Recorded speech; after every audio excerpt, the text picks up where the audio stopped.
Good morning and welcome to Pot Up with Matthews in the morning from the Crime Prevention Security System Studios. Large enough to serve you, small enough to care. John Cornell, Shane Matthews, every Monday through Friday, 8 a.m. to 9 a.m. Live on Facebook, YouTube, Spotify, and Apple Podcasts. You know, it's I've got the invisible hat on today, QB, because I woke up this morning forgetting that you can't wear green, although this is green, but I could take it off, but I see the star. We are going to have a great show for you today. We've got Chris Harry of FloridaGators.com coming on at the bottom of the hour.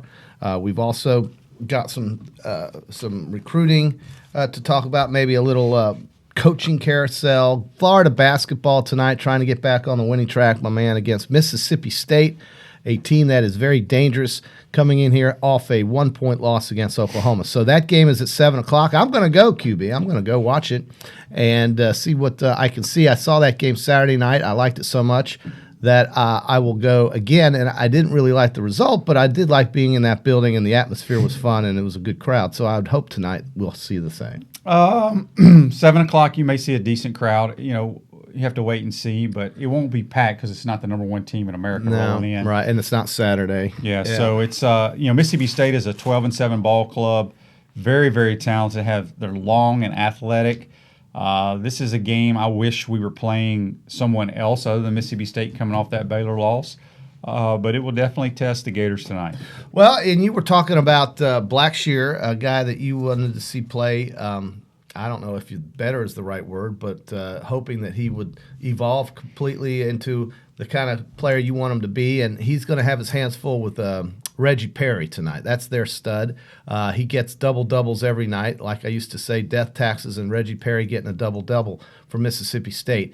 And this is a team that can score, but they're also a team that's very long and athletic. So you really have to watch the turnovers, I would think. And we'll hear from Chris at the bottom of the hour on his keys to win, to victory tonight for the Florida Gators, who are coming off a rough week last week with 2 losses to LSU and Baylor, 2 very good teams. Certainly in that LSU game, could have won it, or could have at least forced an overtime, missing a last-second shot before the buzzer, making the shot, but not in time before the buzzer. So that was a tough loss. And then, of course, Saturday night, we were all there watching that game in the O'Connell Center in front of 11,000 fans. So we'll talk about that. QB, I'm also going to ask you if you would indulge me to have, for our millions of viewers and listeners, kind of like a hockey update, NHL, a little NHL hockey for us here. You want me to do it? No, I'm going to do it, but I'm like asking for permission. Okay, you have my permission. Okay, because Let's don't make it real long, though. No, it'd be a couple minutes, just a couple minutes. But we have folks from Colorado and we have folks from Ohio, and I've heard from folks in South Florida who love hockey or like watching it and follow their teams. And of course, in Florida, we have the Tampa Bay Lightning, and I really like them, and last night they played at Dallas and lost in overtime, but they got a point. And I'll just kind of give you the elementary aspects of the NHL and how it works, because they have 4 divisions, and you win a game, you get 2 points. You tie a game, you get 1 point. If you go to overtime, you're guaranteed 1 point, even if you lose, and things like that. I don't know. Listen, I know that Florida basketball and Florida football and living here in North Central Florida is certainly the focus, but with a podcast, QB, we are spread out. Our tentacles go out everywhere, right? Mm-hmm. So certainly there's going to be some hockey interest, because every night those arenas are full in the NHL. They are, except perhaps maybe in Sunrise, Florida, where the Florida Panthers don't sell out every night. But Tampa Bay sells out just about every game, even during the middle of the week. So there's certainly an interest in how they do, and hopefully when they win, it creates more interest. And this is a team that will be in the playoffs, so they're very good. And I think it's worth just mentioning for a few minutes, maybe once or twice a week, something like that. Yeah, I'm all for it. Okay, and then we'll do that. And, of course, we're still trying to get over the profound tragedy in California of Kobe Bryant and, of course, 8 others who passed, including his daughter. But there were other families involved as well, one of whom was the Altobelli family, a family that was a sports family, a coaching family, where Jim Altobelli and his wife and daughter were killed. He also had a son and another daughter. So 2 people are left, losing 3. or 3 people lose 2. The pilot's family, of course, and another coach who was on the trip as they were going in what I thought was really, after hearing some of the reports out of there, very sketchy conditions to fly in. Apparently, it was very foggy yesterday morning, or Sunday morning, I should say, in Southern California, in that area, very mountainous terrain. And when you saw the wreckage, or if you saw the picture with smoke coming up out of the ground, literally, the impact was violent, and it was an awful tragedy with no survivors. So certainly, I have to question, in some respect, why they were even flying in that, but I don't know enough about what the air traffic control situation was like. He had clearance to fly in it, but then there were other helicopters that basically did not fly in that area because of the weather, and I don't know if that had anything to do with it whatsoever. So I'm not sure what to think about that, other than how tragic it is, and still, 2 days later, here we are still grieving, I guess, the loss of somebody who we all could identify with if you were into sports. And he wasn't just a sports figure. He was heavy in the investing game. He had businesses. He had a lot going on. And one of the things he said on CNBC was, well, I also want to be remembered as a great businessman and someone who was successful in business as opposed to just being a great basketball player. He did say that, and he said that on many other news outlets, and he had a lot of business ventures going on. So other than being a family man and a basketball icon, legend, whatnot, he had a lot of other things going on in his life that kept him busy, and certainly taking care of his kids, and certainly doing sporting events with them, and helping them grow as they became teenagers was important to him, his wife, of course, and then his business ventures. And do you think they should change the logo to him? Let's talk about around the league. Change the logo? Instead of Jerry West, make it Kobe. Well, I think Kobe certainly identifies with more people today, but Jerry West was also a basketball legend. No, right, but I believe I have a feeling it's going to happen because Jerry West was kind of, I don't want to say a father figure to him, but he was a part of the Laker organization. Isn't Jerry West still alive? Yes. Yeah, so I'm sure Jerry would bless that. I mean, the Lakers, like the Celtics, they have the legendary basketball players, and these two were certainly part of that. And I don't know, LeBron's going to try to carry that torch now for that team and that organization, but just profound sadness in the sports world. Yeah, it's terrible. Full slate of games today in the NBA, except they canceled the Lakers and the Clippers game tonight. Yeah. If you want to get involved with the program, the number to call is 352-353-7465. We're going to go straight to the phone lines. Good morning. Welcome to Pot Up with Matthews. Who do we have here? This is Tom. Hey, Tom. How you doing? Welcome to Pot Up with Matthews in the morning on the Titan MRI hotline. What you got on your mind, Tom? Oh, no, that's the Alabama fan here. I used to talk to you when y'all had the morning show at you and JC, but I'm just going to say that I'm still here, Tom. After the Florida loss, I got down on our boy Nate Oates, but he seemed to got it going now. I mean, nobody would have thought at this point in the season that Alabama would be in better shape than North Carolina or Auburn. That's kind of shocking, ain't it? Well, it is, but this is Tom from Birmingham, right? No, he's from Lake Buck. Yeah. Yes, he lives in Birmingham. Oh, okay. Well, I like Nate Oates. It's amazing. Nate Oates, about 6 or 7 years ago, was coaching high school basketball. He did wonderful things at Buffalo. They had a run, and then his style of play has really excited the Alabama fan base. I tried to get this guy early in the season. This guy's coming around. To buy into him. Coming around, QB. But what's interesting about Alabama, they have 3 guys that are going to be drafted in the first 2 rounds in the NBA draft. Kyra Lewis Jr., John Petty, and then number 1. I lose his name. What's his name, Tom? The guy that wears the long sleeve shirts. I can't remember off the top of my head. Okay, well, I got 2 Alabama guys here, and y'all can't remember your players. But anyway, those 3 are projected to be first and second round picks. We're just getting into it. I mean, it takes a little bit of getting into, if you know what I mean. Tom, I understand. How were you? How did you feel about the way recruiting went on the early signing period for your beloved school?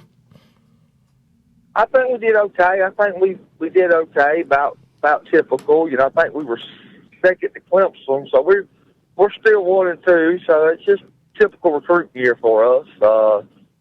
I mean, I ain't had time. I've been working so much, I ain't really had time to look up on all the recruiting sites and keep up with everything the way my work schedule's been. So, okay. Well, but I think we're gonna be okay. I think we're gonna recruit good. So, if we was down at 15 or 16, then maybe start to panic. But we're 1 and 2, so we're doing pretty good. Yeah. Well, I think it's going to be interesting to see who comes out of the quarterback battle they have, the competition they're going to have. I would think Mac Jones has the inside track. Tom, it's really great hearing from you. I'm glad you found us, and welcome back, and we hope to hear from you as we go forward. Yes, sir. Yes, sir. All right, there he is. Have a good day. Tom from Birmingham. Wow. So the Titan MRI text line and phone line is rolling right now. 352-353-7465 is your number. You brought up college recruiting. I read somewhere the other day, I can't remember if it was on Twitter, on the internet, or wherever, and I don't remember. I want to say it was 5 or 6 years going now that Clemson has not had one kid decommit once he's been committed. That says a lot. Well, it says that when he gets there, they're impressed. No, not when they. I'm talking about a kid goes on his visit. That's what I mean. He's going to fall in love with it. He commits or whatever. But what happens at a lot of places, JC, as time progresses, they decommit, open up my recruiting, all that. Mm-hmm. He's never had a guy do that. No, I know. And what I meant was when they get there to Clemson and they see it on their visit, they think, well, what else is there? There's nothing like it out there. What else do I need to see? Hopefully our facility will be as good or better than theirs. Why would you think it wouldn't be? Well, it's hard to compare, but it really isn't when you think about it. Well, I've only seen good is good. I've only seen pictures of it. Yeah. But the problem is we're still 2 years away. What's Clemson going to build in the next 2 years to add on? And I think it's kind of like a keeping up with the Joneses type of thing. But nice is nice, and you don't always have to have the same stuff that everybody else has. We're not going to have everything they have. No, I'm just saying have something that says, wow, this is where I want to go. Look, a swimming pool there at Palm Trees. How many swimming pools and palm trees are they flashing up there in Knoxville? So all you got to do is build a hole in the ground, put some chlorine, and then plant some palm trees. Or salt. But, I mean, it's Florida, baby. That's, I guess, what I'm saying. And those palm trees won't live in Lexington. So that's a little agriculture for you there this morning. Speaking of that, I had this cheese. QB admonished me this morning for buying cheesecake and a banana bread from a gas station this morning because I had no idea when I looked at it what I was ingesting, and it is frightening. 440 calories. Listen to this. But let all your loyal listeners and viewers know what you already indulged in because you thought it was healthy. It was a thing just like this, of banana bread. That's what I just said. And 24 grams of fat, 9 grams of saturated fat, 50 carbs. Dear God. And then I had 29 grams of sugar. I mean, just go ahead and pull up the ambulance. I had no idea, QB. I don't, Well, I tried to help you out. Well, you're on my health. You are going to be my dietitian, QB. Yeah. And that way maybe I can look as nice and thin as you one day. Of course, being 6'3" helps a little bit, I think, with you being, kind of stretched out a little bit. And I'm a little bit more compact. But I'm impressed. You're that walk-on fullback.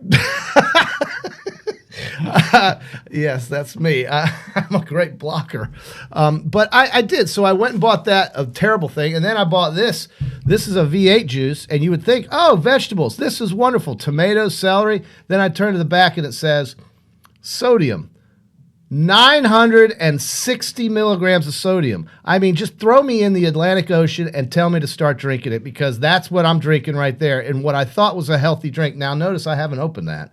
So, are you going to take it back? Well, I do have the receipt, but I don't think I'm going to stop just to take this back. But you would think, you just don't know what they're feeding us these days, QB. It is frightening. Then I went and you have to do your homework. I bought some of this, poured it in my absolute awesome Radware cup, which... Do we have any to give away for any? We don't have. Yeah, we give them away for the contest, but once the person wins it, we don't know who wins it. They just get the cup shipped to them. We stay out of that. Well, that way you're not giving all the cups to all your buddies. Well, what I need is for you to text me at 6:15 and say, "Don't forget your banana," or something. That way I don't have to stop and fill up with this junk. Okay, now that we've worried about JC's health today. Well, we are worried about JC's health because I'm much older than you by at least 5 years. So, I mean, which really isn't that much older. When I'm 85, you'll be 80. So, I don't know how. I don't know. We might not make it that long. Yeah, I'm planning on it. Back QB. to sports. I'm planning on it. Back QB. to sports. We're going to have Chris Harry from FloridaGators.com talking Gator hoops. Big game tonight in the O'Connell Center against Mississippi State. On Thursday's program, we already got guests lined up for Thursday. Nice. We're going to have old Buddy Martin's going to join us if we can make sure Buddy sets his alarm. Yeah, so that's what happened. He missed the. He forgot. And then we're going to have Gator great Ricky Natil join us. Oh, I love. We're going to Ricky can Rocket. talk about his Super Bowl experience. Yeah. What he expects to happen in the Super Bowl. That is a great. Did you think of that on your own? Well, who else is going to think of it? Well, we both play golf with one Ricky, the Rocket, and I wonder if he's putting any better. Freddie says JC should apply for the nutritionist job at the Alabama Crimson Tide. Interesting. And Rick says, I wish they had a bunch of fullbacks looking like you there. JC, you need cheesecake and Chips Ahoy. Keeps me in good shape, sort of. Thank you, Rick. Well, we have food takes this morning here on Pot Up with Matthews in the morning. Y'all made me hungry now for some breakfast. Well, I'll tell you, it's I just could not believe when you pointed out what I was eating, but I did finish off that banana bread. Let's take a quick time out here. If you want to call or text regroup here. Text the program on the Titan MRI text line. Again, 352-353-7465. You're watching and listening to Pot Up with Matthews in the morning from the Crime Prevention Security System Studios. Time out! Time out! Hey! Time out! Time out! Time out! There we go. Good. We want to take this moment to thank all our sponsors who keep the show going and pay the bills. Let's give them something to cheer for now. Our Gridiron sponsors are Crime Prevention Security, small enough to serve you, large enough to care. Gators Dockside, wings, ribs, seafood, and beer. Bob in trouble, gets rid of it. Oh, big hit. Titan MRI, Gainesville's only locally owned and operated MRI facility. Our touchdown sponsors are Radware Promotional Materials, Doreen Wiebe Realtor, Gator BTW, Campus USA Credit Union, Celebration Point Town Center, Miapa Latin Cafe, Davis Gainesville Chevrolet, Adams Ribs, The Keys Restaurant, UF Mover Guys, Union Home Mortgages, Okido America Martial Arts and After School, and Tropical Smoothie Cafe. If you are interested in promoting your business on the show, you can visit our website, potupwithshane.com, and click on the advertise button or call Freddie Wiebe at 352-284-3733. Again, thank you for all the great businesses that support the show. Please remember, if you like what we are doing here, thank our sponsors and support the businesses that support us. Still looking. He's going for the end zone. He's got a touchdown.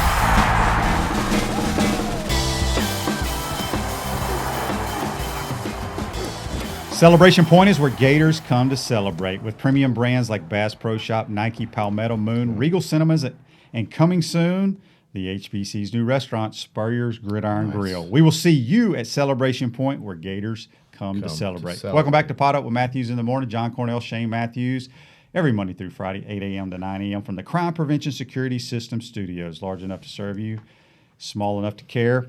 We have a text here, JC. This is from Joe. Okay. He didn't say where he's from. He's on the Titan MRI text line. Okay. Will any of our Gator basketball freshmen be one and done?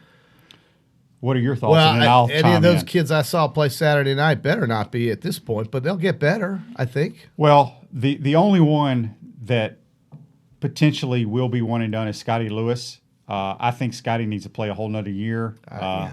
He's got a long ways to go. I think he brings great energy. His athleticism is off the charts. Mm-hmm. But now the NBA is a different animal. It is. Because I can't tell you how many times you've seen guys play a little bit in college basketball, and you're like, I don't know if he's going to – like, nothing against Dorian Finney-Smith who played here. I didn't think he could play in the NBA. He's been in the NBA playing for the Mavericks since he left. I thought he was going to be a over-the-seas type player. So you just never know how their game's going to translate to the next level because it's a different game. It's a lot of one-on-one athleticism type stuff. So hopefully Scotty Wow. Lewis. I think Trey Mann obviously is going to stay. And then Omar Payne, I don't think he goes pro. he's not. They have a great nucleus if everybody comes back, but you never know in basketball now how kids transfer from one school to the other. So hopefully they can keep them all And together. somebody may catch fire later in the year, but any of the only NBA players I saw on that floor Saturday night were wearing green. I don't know if any of those are NBA Well, players. maybe not, but I think they have a better shot of at least being in the mix because they looked older, they looked more physical, more and maturing in the way that you could tell some of them were 4 years above seniors and freshmen. You just can tell, except in the case of like a Bradley Beal or somebody like that. And Baylor just looked more what's the word I'm looking for? Just more mature almost in that they just looked more physical. They were bigger, and so I don't know. And you said, listen, that they were a bunch of transfers that came. Well, the sure, entire team was transferred. right. So Baylor does that every year. Right. So they were coming in from other places where they had already played and they had experience playing. And I think that matters when you play a young team like Florida. Florida is a very, very young team. So Florida will get there, but if these kids are thinking about leaving, that's the wrong thought process. The thought process should be, I just got to Florida. I'm learning how to play with the Gators in the college game, and I've got to get better before I think about going to the NBA. That's not what they're thinking. Well, then they're idiots. Not just at Florida. I'll tell every that- freshman that goes, they think they're one and done okay, and out well, of there. if that's just not It's the same way realistic. with okay. It's just not so realistic. so it's the same way. It's naive and it's not realistic. Okay, back up. Let me talk for a I'm second. backing up. It's the same way when it comes into recruiting for football. Mm-hmm. What's every high school kid's dream? To go to the NFL. Okay, Mm-hmm. there's a very 1%? I don't even know what it is, but a very small get to play at the next level. Mm-hmm. Okay, so when people talk about, and please do not take this wrong, but when people talk about, I need to go where people get upset because Florida's a top 7 public institution academically. Mm-hmm. You can't argue that, but when it comes to recruiting, do you think that helps at all? I don't know. I don't think it hurts. It doesn't hurt, Right. but my point is, nobody's going to choose if you're a highly, highly touted 4 or 5 star, 3-star, whatever. Mm-hmm. Nobody chooses because of academics anymore. Well, because their goal is to play at yeah, the next level. and Where can I go I play see that. right now to Right. get to the National Football League? The biggest glaring difference, though, is that the NFL won't take you as an underclassman. You have Right. to play 3 years. Right, but my so point- that gives you a huge amount of time to mature and develop. Yes, but I'm going back to the academic portion of it. I get it. Because I've argued with people, well, why wouldn't a person come here? Because we're very good in football and we're a top academic school. I agree 100%. But kids that are being recruited these days don't think that way. They're thinking, where can I go to get on the field, showcase my talent, to get to the NFL as fast as I can? So you're kind of saying that this whole college thing is more of a dress rehearsal to try to get to a bigger. That's what it is, yeah. because kids think this way. How many, and we're, I don't know about basketball, but how many NFL football players, after while they're playing or when they're done, go back and graduate? Now, I wouldn't say a lot of them, but No. but some of them There do, is a percentage. because yeah. kids don't think about getting a degree. It's sad to say, but it's true. I will give you an example of one kid who did think about getting his degree and came back to play with Florida because his mother insisted on it. And that would be your guy Zuniga. He came back to be a senior at Florida because his mama begged him to come back and get his degree. So in some cases, I would agree, but that is not a uniform standard at all. Do you think his mama, if they knew he was going to be a first-round draft pick? I think they had an idea that he was going to have a chance of being a very highly Okay, but my point is, okay, player. let's Yeah, use little I do. little Cornell Jr. If he's got a chance to be a first-round draft pick and has not graduated, Yeah. does he go be a first-round draft pick because you can go back and graduate whenever you want? Logically, you would say absolutely not go back. But you would also say there are examples of those who have and did, and they were very successful, Peyton Manning being the most. I agree. But I get the point, and it makes sense because of the economic situation that is that presents itself. However, today, the schools can pay for the insurance to protect these kids' career and their longevity financially. And that's certainly not going to replace the experience and playing and the money you're going to make in the league. but it will give you an opportunity to at least not go broke, like so many kids who did come back, got hurt, and didn't end up being the player that they wanted to be. One of them came from Hawthorne. You know who I'm talking about. Cornelius Ingram? Yes. So, I mean, injuries killed his potential career. If he had been given the blessing of being a little bit, well, let's just say if he were in today's world and today's game at that age, he would have had the opportunity for the university to provide an insurance policy to protect at least some of his future earnings.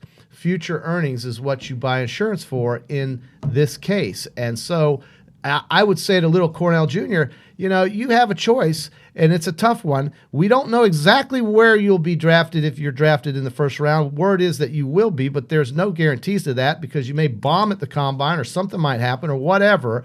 But if you do go back and you could play, you will get your degree. The school will buy you a $10 million insurance policy, and at least we have that. So there is an option nowadays that there wasn't before. But usually when they project you to be a first-round pick, you're going to be a first-round pick. I see that, and I get it.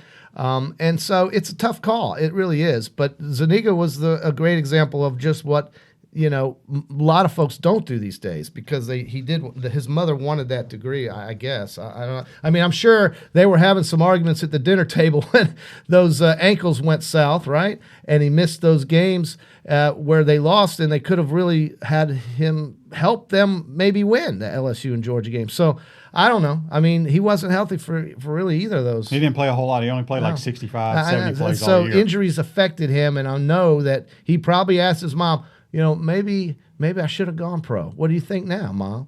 I don't know. Brett, what team does Johnny C not have? Well, that's a good. Whoever wins, I like Brett, to travel. whoever No, wins. not necessarily. Have you come in here with a team that is just god awful? Well, why would I do that, QB? Because you're a front runner.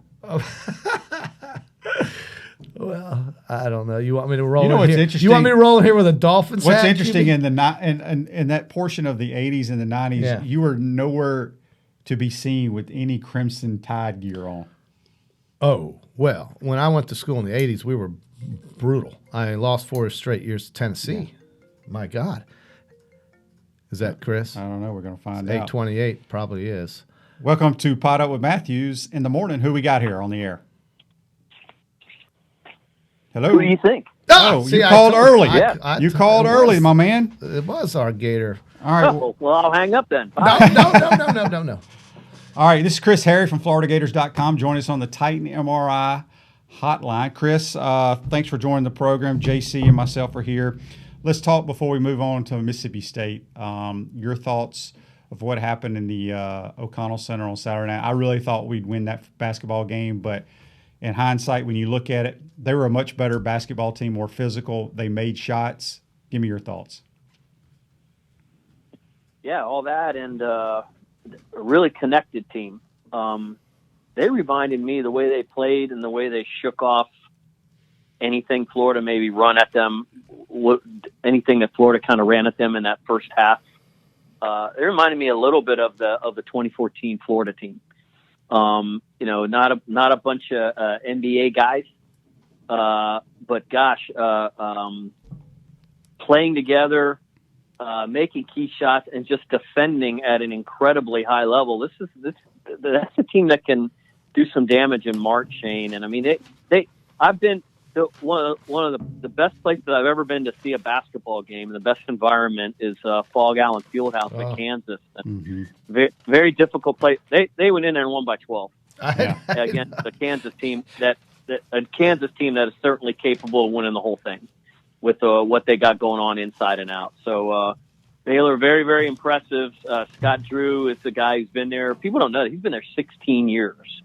And he has a blueprint for, the kind of teams that the way he wants to play and the athletes that he recruits. And, there's just the way they guard, the way they rough you up inside. I, of course, sit like right under the basket, and the way they go at your legs, bang you around a little bit with their, legs to legs, the kind that, you can get away with, the savvy way. I mean, they got 5 guys that are 4th-year players or higher. They have 2 guys that are 5th-year seniors. So it's a really good team. I thought Florida would be in the game, obviously a little longer than they were. I'll be honest with you that I didn't think it was Florida's best effort. I thought they were a little lackadaisical at times, something that maybe I hadn't seen since early on in the season. I think the coaches probably saw the same thing. And that's kind of what the players were talking about in the post game, that they didn't have the effort or didn't put forth the kind of effort needed to beat a team as mature and as certainly as good and as defensively sound and connected as Baylor. So, Chris, what does Florida learn from this experience that they had Saturday night as we go forward? A big game tonight, a conference game, certainly a game coming off a short 2 days off. So, I wouldn't say off, but 2 days since the last one, which was a night game. So, right. It's going to be a challenge with this team coming in. What did Florida learn from that Baylor experience, and how will they carry it forward, you think? Well, I mean, it's weird, John, because, I mean, I want to say a week ago at LSU is one of the best rebounding teams in the country, okay? Yeah. Florida had its hands full there. They got crushed on the glass, especially the offensive glass. Right. Baylor's one of the best rebounding teams in the country. Yes. Florida got kind of manhandled on the glass there. Guess what? Mississippi State's one of the best rebounding teams in the country too. Mm-hmm. So if they learned anything from the last two games, is that they need to box out better. They need to, when a shot goes up, they need to find a man and hit him. Mm-hmm. And if they learn anything from those two games, that has to carry over against a team as athletic as Mississippi State. You're going to have Reggie Perry, who's going to be a first-round draft pick, McDonald's All-American from Thomasville, Georgia, 6'10", 250. They have Aldo, I believe his name is. He's 6'11", about Abdul Adu, right? Oh. He's 6'11", 255. I was in Starkville last year. These guys are monstrous. And then they have a guy by the name of Robert Woodard the second. And he's a 3-man, but really is listed as a guard.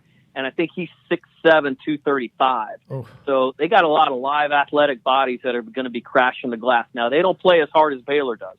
They're going to take some plays off too. Yeah. But they're certainly capable of coming in here and beat them and winning a game of this magnitude. They're 3-3 in the league. They started the SEC season with 3 straight losses, won 3 straight, and now Florida has to stave this off. You know, the Gators they're both at the same record of 12-7. Mm-hmm. Florida's going to be favored probably their next 7 games.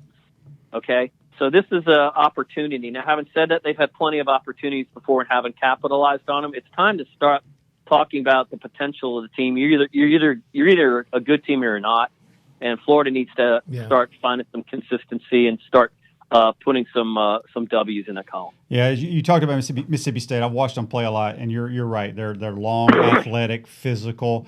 I like their backcourt. Nick Weatherspoon, who's been there a long time, and then this Tyson Carter kid can really shoot it. Yeah. You know, the more I watch college basketball, Chris, to me, I understand you got to rebound the ball, but you got to make shots. And if you look at Florida the other night, Baylor goes 9 of 19 from the arc. We're 4 of 18. Right. That's a 15-point differential. We lose by 11. So what do we have to do? I mean, we had so many open shots the other. We can't shoot the basketball right now. And I think going forward, we got to start making shots if this team is going to live up to the billing. Yeah, and they've been making shots. I mean, the 3 previous games, they shot over 50%. And they ran up against one of the best defensive teams in the country, if not the best defensive team in the country. And they you know, as an athlete who's been to a lot of meetings, when you go into a game, don't you put the X on the guy? Here, we got to account for this guy. Well, I guarantee they were talking about Noah Locke that way. Mm-hmm. Okay, over the previous 9 games, Noah Locke was shooting 52% from the 3-point line. Okay, he had made multiple threes in 9 straight games, including 4 in 2 of those games. So he was 1 of 4 from the arc. They didn't let him get one off. And if the rare chance he did get one off, it was contested. So you're absolutely right. They have to make shots. It's shots and stops. I mean, basketball is basketball, but every game is a game within a game. And Mississippi State, you mentioned Tyson Carter. Yeah, I was in Starkville last year. He made 4 threes that were really costly against Florida last year. So he's a guy that obviously needs to be accounted for.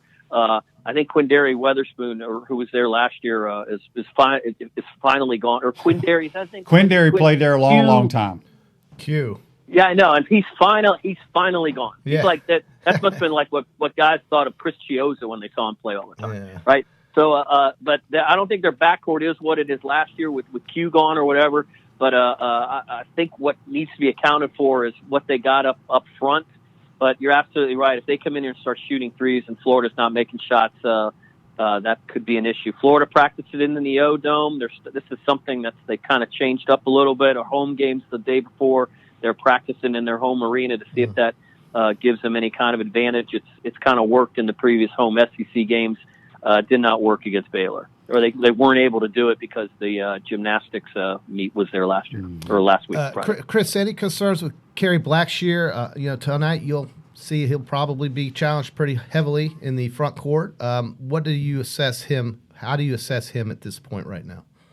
Yeah, he needs to be more than 9 points and 5 rebounds. Right. It wasn't his best game. Every time he got it, he got mauled like just down in the low post. Yeah. He's going to draw that kind of attention. Right. And frankly, one free throw. The guy's averaging, I think, 7 free throws a game. He's going to have to get to the line more than that. He didn't get the calls in that game. Yeah. He's getting more advantageous calls with the SEC officiating or what have you because they know his game a little bit better. But he knows that. Going to need a better game from him. The offense is that's not going to change. It's going to run through Kerry Blackshear, whether he's in the high post or the low post. He's got to be more productive than he was. Absolutely. Chris, when you look at this team right now, as you mentioned, they're 12-7, and I don't have the numbers in front of me, and you probably know where our schedule ranks. The opponents that we've played. It seems like we played a very difficult schedule this year. How many wins do we need to really feel comfortable to get into the NCAA tournament?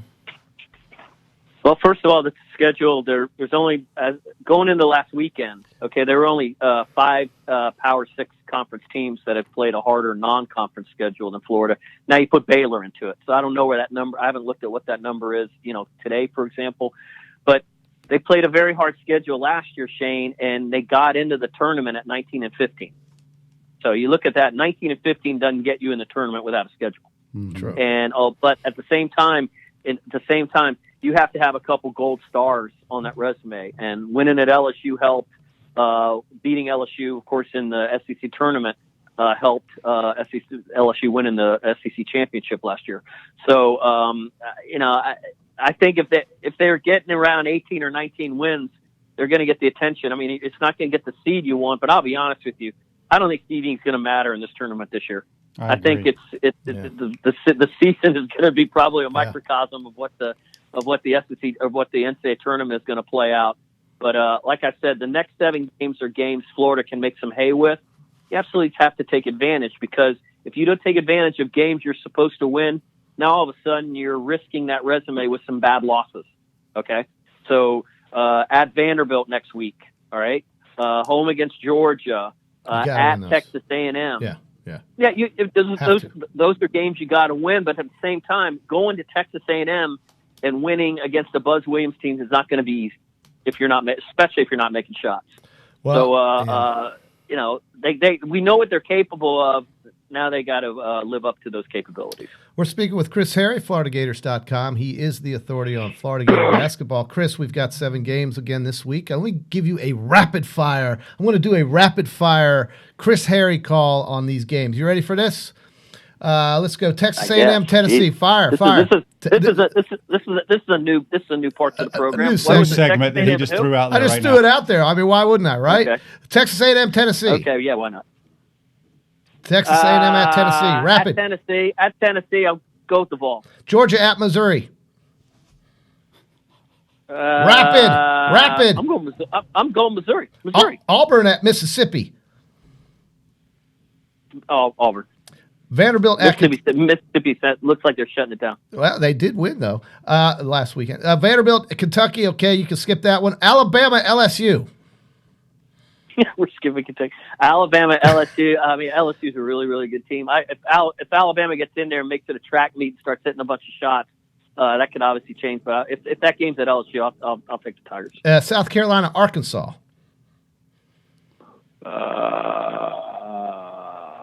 I'm right. You just never know with South Carolina. They can change the game so much and everything. And Arkansas is coming off a tough one, though. I'll go Arkansas at home. And then tonight, Mississippi State, Florida. You can't. You got to pick the Gators. All right, so I got to pick it. I got to pick it. I mean, I knew that answer. I just threw out. Chris, my final question. Wasn't that fun though, Shane? That was great. I think Chris enjoyed it as well. My final question for you. What about Kansas City and San Francisco? Did you know? Oh, we are talking about that tomorrow. Yes, I'm going with the Chiefs. I'm going with the Niners. It's just I love both these teams, but it's hard to bet against Patrick Mahomes. Who you got, Chris? Yeah, I just think that guy's so much fun to watch. Oh. He reminds me of Brett Favre at that time of his career, maybe even a little more charismatic than Brett Favre was, as charismatic as he was. Sure. Because he just the yards pile and pile and pile, and some of the throws that he makes are absolutely to be admired. Yeah. Final question, basketball, before we let you go, and this always just is interesting to me. You talked about LSU, Mississippi State, and Baylor, great offensive rebounding teams. What makes them so great compared to other teams? Is it just their aggressiveness? Just mean dudes? What is it? Just crashing the boards? What makes a good offensive rebounding team? Well, rebounding is people say it's 40% technique or 30% technique, 70% desire. Who wants the ball more than the other guy? And I just saw the other day. I just saw a team that was doing it better, possession after possession after possession. They're coming. Yeah. Okay. And and the only way you can prevent a great rebounding team is to use some technique. You got to, like I said, they shoot the ball. You got to hit them. That's all technique, boxing out, and you've taught all that stuff during the summer and during the off season or whatever. But then you got to go get it. Yeah. And you got to go get it with two hands, and you got to pull it down. But these guys are like, if Florida was getting a rebound, they were getting taken away from them at times. Mm-hmm. So I just think so much of it is 1-2. And Mike White used the S word, and he hadn't used that in a few years after that game. He said we were soft and we were casual, and you're not going to be soft and casual. No. There's no athlete is what's worse than being called soft in competition. That's not a good thing. They're really, and I was kind of surprised he threw down that trump card. But if he threw it down in a post game press conference, I guarantee he threw it down in the locker room, and hopefully it hit home with some of those guys. No doubt about it. Well, Chris, appreciate you joining the program, man. Enjoy the game. We'll talk to you. Join the Super Bowl. Thanks for joining us, my man. Take care, guys. Chris Harry from FloridaGators.com. Join us on the Titan MRI hotline. We're going to take our final break of the day. We'll come back with some coaching news in the NFL, in college football, and we've got a few more things to add before we call it a day. I'll give you this NHL update I promised as well right after the break. Time out! Time out! Hey! Time out! Time out! Time out! There we go. Good.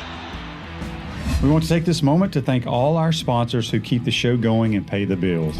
Let's give them something to cheer for now. Our Gridiron sponsors are Crime Prevention Security, small enough to serve you, large enough to care. Gators Dockside, wings, ribs, seafood, and beer. Bob in trouble, gets rid of it. Oh, big hit. Titan MRI, Gainesville's only locally owned and operated MRI facility. Our touchdown sponsors are Radware Promotional Materials, Doreen Wiebe Realtor, Gator BTW, Campus USA Credit Union, Celebration Point Town Center, Miapa Latin Cafe, Davis Gainesville Chevrolet, Adams Ribs, The Keys Restaurant, UF Mover Guys, Union Home Mortgages, Okido America Martial Arts and After School, and Tropical Smoothie Cafe. If you are interested in promoting your business on the show, you can visit our website, potupwithshane.com, and click on the Advertise button or call Freddie Wiebe at 352-284-3733. Again, thank you for all the great businesses that support the show. Please remember, if you like what we are doing here, thank our sponsors and support the businesses that support us. Still looking. He's going for the end zone. He's got a touchdown!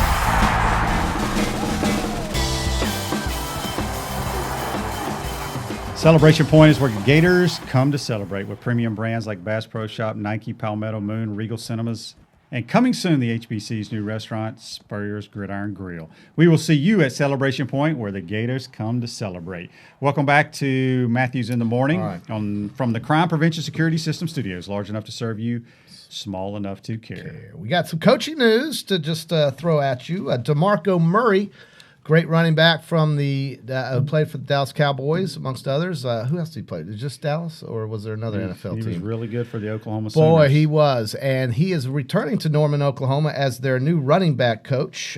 He is coached. He has coached last year at Arizona. He coached under Kevin Sumlin, NFL Offensive Player of the Year in 2014. So he is returning to his alma mater to coach running backs. The guy's worth $25 million, doesn't care, wants to play and coach players to be better running backs, and he's going to do that at Oklahoma. Bo Pelini, now the defensive coordinator at LSU, of course, won the national title at Youngstown State and was a former LSU defensive coordinator. But here's one, QB, that you'll have to explain to me. And it's a guy who's been in coaching for 50-some-odd years, so he's an old name. But he's not a very well-known name in the eastern part of the country because he was the San Diego State head coach. His name is Rocky Long, and he has been coaching for 5 decades at least. He is 70 years old and left San Diego State, assuming we thought to be enjoying retirement, has now joined one of his former pupils in the coaching world, Danny Gonzalez, as the head coach at New Mexico now, as their defensive coordinator. He will be the defensive coordinator at New Mexico, a team that went 2-10 and went 0-8 in the Mountain West Conference. And old Rocky is leaving San Diego at the age of 70. I think he's 70. He's close to it if he's not. And he's going to Albuquerque to be the defensive coordinator for a guy who used to learn under him by the name of Danny Gonzalez. In San Diego State? No, they won their bowl game. They had a great year. He retired. And then I guess Danny called him up on the phone and said, blah, blah, blah, he blah, probably blah. said, I need you. Yeah. Because Danny Gonzalez, that's who it is? Is the head coach at New Mexico. I've never heard of that guy. Right. So he's never been a head coach, so he probably needs help. Somebody that he learned under to come be help the him. Defensive coordinator.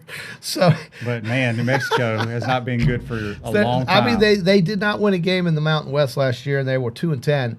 Now I think did Bob Davie coach there? Or was he at for like the last 4 or 5 years. And they weren't that bad a few years ago. I think even remember them playing in a bowl game in Las Vegas. But the Lobos suck. And here's Rocky coming back. It's great. He's 70. I wonder if mom said, or if his wife said, hey, listen, this retirement thing's not working out. You got to get out of the house, bro. You've got to get out of the house. What happens with a lot of coaches who've coached a long time, once they retire, they're bored to death. They're dead. Yeah. They're dead. Except Bobby. He's still living, God willing, Bobby Bowden. But my goodness, that is a funny hire if you ask me. But I understand it with the Gonzalez connection there at New Mexico. Just think about it, QB. You are moving from San Diego, California to Albuquerque. Now, there's nothing wrong with Albuquerque. It's a wonderful little mountain town in the middle of the desert of New Mexico in the northern part of the state. But it ain't San Diego. Maybe Rocky decided, this California thing is not for me. They take 13% of my income with state income taxes. I pay federal income taxes of 30-some-odd%. I'm paying half of my income to somebody living in this wretched state. It's probably a lot of traffic. How much traffic's in Albuquerque? No, Albuquerque is open. There's air. It's elevated. It's a mountainous region. I think it's great. Rocky Long is going to. Rick says Rocky probably does not play golf and was bored. Yeah. Maybe his wife should have bought him a set of new clubs. Were you? Well, that's interesting. Were you ever bored once you quit coaching at? Yes. Yeah. I don't coach anymore, and I miss it because you're really good at it. You miss the competition and scheming part of the game. It's hard. And it's teaching, hard. you love teaching kids. And Ponte Vedra was a good job for you. And then you came back to watch your son and coach him at various. You came to Buchholz, and then you went to Gainesville High School to coach your son playing at the Purple Hurricanes. And man, that was a great experience. It just happens so fast, doesn't it? It does. It goes by very, very fast. Yeah. You should see the work of art my man's got here He is a doodling genius. Maybe I should start drawing up ball plays. That's what I used to do in my NFL meetings. You know, when you're the backup quarterback, you're just sitting there the whole time just listening because you're never on tape. So I just used to draw up plays. You have to do what you're good at, QB, and you are a football genius. I used to watch him come into my office in here in Gainesville and just create magic with some other guys as they game plan for their big game.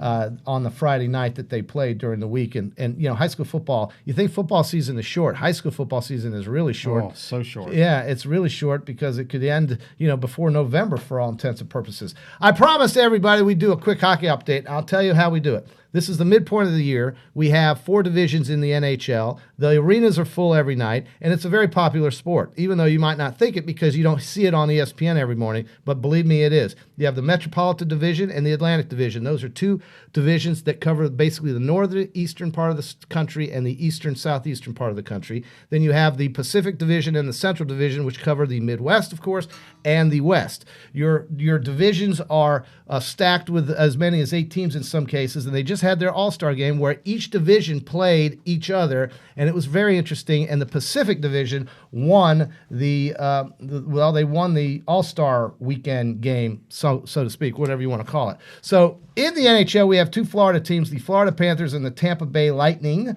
And both of those teams are very successful this season so far, as they would qualify for the playoffs if they played right now. In the Atlantic Division, the Boston Bruins are in the lead. The Tampa Bay Lightning are in second. Very good. And in the Florida Panthers are in fourth. And then in the Metropolitan Division, you have your Washington Capitals and Pittsburgh Penguins. Now in hockey, you win a game you get 2 points if you win a game. You get 1 point if you lose in overtime, and you get 0 points if you lose outright. And so they decide the teams, not necessarily with the best records, but with the most points, as the ones who get the higher seeding in the playoffs, and the higher seedings in the playoffs get home ice advantage and so forth. In the Central, the St. Louis Blues, who won the Stanley Cup, as you know, last year, are in first. The Colorado Avalanche are in second, and those Dallas Stars are right there bringing up third place. And in the Pacific, it's Vancouver and Edmonton, 2 teams, incidentally, that did not make the playoffs last year, leading the Pacific Division. So there is some, recovery there for those fan bases and those teams. The Tampa Bay Lightning are a great team to watch. They were very disappointing in the playoffs last year, but they are right there, only 7 points behind the Boston Bruins in the Atlantic Division. They got 1 in an overtime loss to Dallas last night. So that is hockey in the NHL. Anybody with any questions? I thought it was going to be NHL hockey for dummies. I thought you were going to talk about the blue line, offsides, and all that stuff. No. A lot of our listeners don't have any idea what any of that means. That's true, but I don't have the time to go through all the rules. I was just giving you an update on how the NHL looks right now. And we are and the reason why is because we're at the midpoint of the season, and we have the exciting second half of the season that is just underway. Tampa lost to Dallas last night 3-2 in overtime, but that means they got what? They got 1 point because they forced the game into overtime. There are no ties in hockey. There used to be. Right, and the overtime is extremely fun to watch because it's a 3-on-3 competition for 5 minutes. First goal wins, and if nobody scores, they go to what is called a shootout, where they take 5 shots, 1-on-1 with the goalie. Each team gets the attempt, and the one with the most goals in those attempts wins the game. So that's how they determine the winner in the regular season. In the playoffs, they just play until somebody scores in overtime with 5 players on the ice as opposed to just 3. And when you watch 6 guys on the ice skating, it is magic to watch, and goals usually do get scored in overtime, so they don't have to go to a shootout. Yep. Well, tomorrow we're going to talk a lot of Super Bowl, Chiefs, Niners. If you want to put in your score for the Super Bowl to win one of these Yeti-style cups, go to potupwithshane.com. Put your score, name, and all that stuff there. You can also do it on Facebook Live as well. That's going to be a wrap on today's program. I want to thank Chris Harry from FloridaGators.com for joining the program. You've been watching Pot Up with Matthews in the Morning from the Crime Prevention Security System Studios. See you tomorrow. Day.